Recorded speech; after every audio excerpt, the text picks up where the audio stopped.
Good evening, vinyl community. I should say good afternoon. Mr. Rick here once again with some more records that I'd like to show you. I thought we'd take a look this week at some of the very first record albums that were recorded. As most of you probably know, that when 1877, when the phonograph was invented, it was used basically for a dictatorial device. What he would do was he would send the recording of his voice overseas and to his overseas contacts, and what he would do would be to with instructions of what he wanted to do, and they had a recorder that they would record a message to him and send it back, and that's how he used it as a communication device.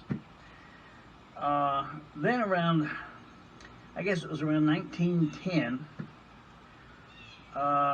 somebody got the, it was about in the 1890s, that somebody got the idea of putting music behind these things.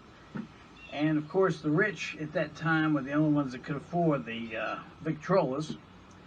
So that's why most of the very early records are operatic and things of that nature. And they were the only ones buying the records, because the poor or the average man couldn't afford a Victrola at that time. Then around 1910, I guess it was, somewhere around in there, they got the idea that if they would flatten the records out, they could get another minute of recording time. And instead of just 2 minutes, they could record for 3 minutes if the records were flat. So that's what they did. And the flat records went out, and by around 1915, 1920, almost all the records were 78s. And that was the way that America the world listened to music, pre-recorded music, was on 78 RPM records. Then somewhere in the neighborhood of 1942, 43, somebody got the idea that maybe these folks that are buying these records would like to hear more than 2 songs by their favorite artists. So they came out with what they call the record album. And the very first record albums were 78 RPM. And that's what I want to show you today. Some of the ones that I've collected. We've all seen these, of course. We'll come up to 1948. This is a fellow by the name of Al Jolson. One of the very first early recording stars. Jolson got started way back in the early 1900s.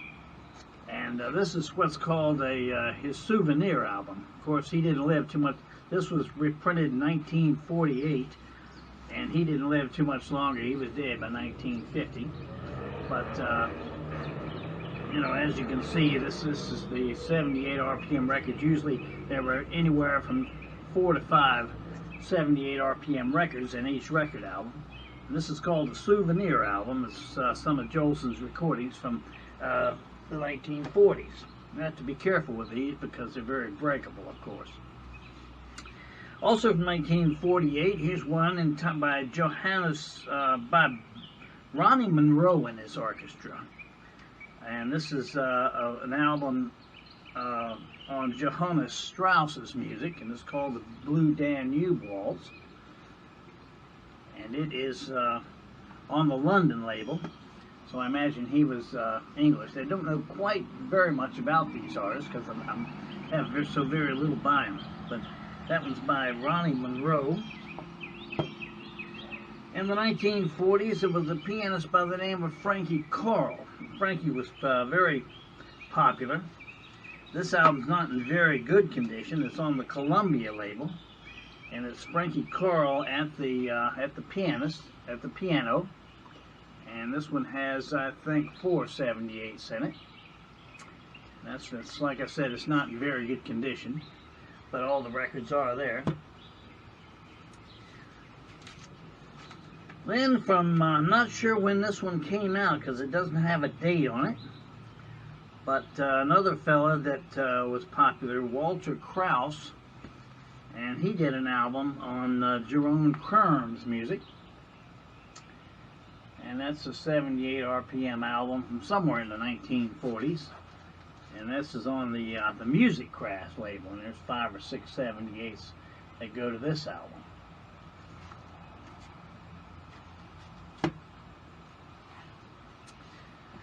This one from 1946, Robinson.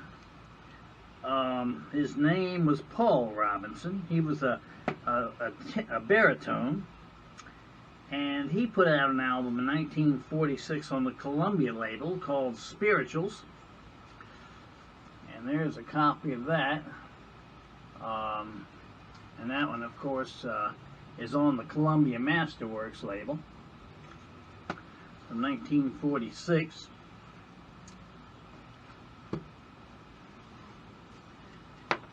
And there was a fellow by the name of Frank Luther with Century Quartet.